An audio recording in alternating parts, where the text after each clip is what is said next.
Pada akhir abad ke-19, di Jakarta yang waktu itu masih dikenal sebagai Batavia, hiduplah seorang gadis cantik bernama Siti Ariel, atau lebih dikenal sebagai Maryam. Maryam adalah seorang gadis muda yang dikenal karena kecantikannya yang luar biasa, dengan wajah manis, kulit halus, dan senyuman yang memikat hati siapa saja yang melihatnya. Namun, kecantikannya itu justru menjadi awal dari kisah tragis yang akan menimpa dirinya. Maryam berasal dari keluarga yang sederhana. Ia hidup bersama ibunya setelah ayahnya meninggal dunia. Untuk mencukupi kebutuhan hidup, Maryam bekerja sebagai pelayan di rumah seorang saudagar kaya di Batavia. Saudagar tersebut memiliki seorang anak laki-laki bernama Hasan. Yang tertarik pada kecantikan Maryam, Hasan sering menggoda dan merayu Maryam, tetapi Maryam selalu menolak.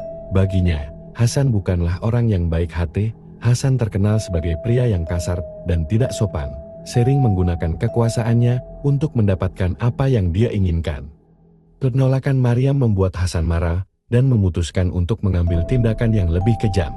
Suatu malam, ketika Maryam pulang dari pekerjaannya, Hasan bersama beberapa anak buahnya menangkap Maryam.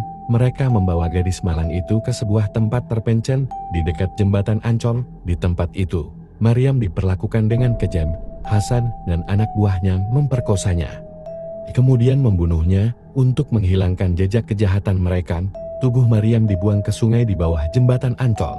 Kematian Maryam yang tragis itu tidak pernah terungkap.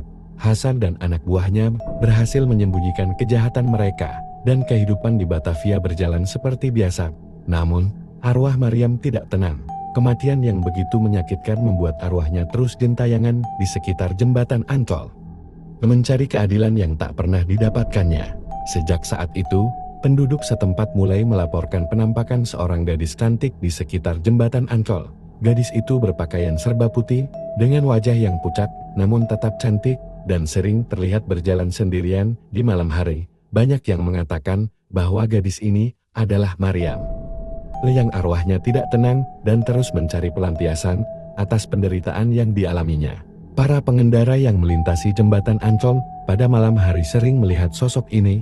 Beberapa dari mereka mengaku bahwa gadis itu meminta tumpangan. Tetapi ketika dia sudah berada di dalam kendaraan, sosok itu menghilang tanpa jejak.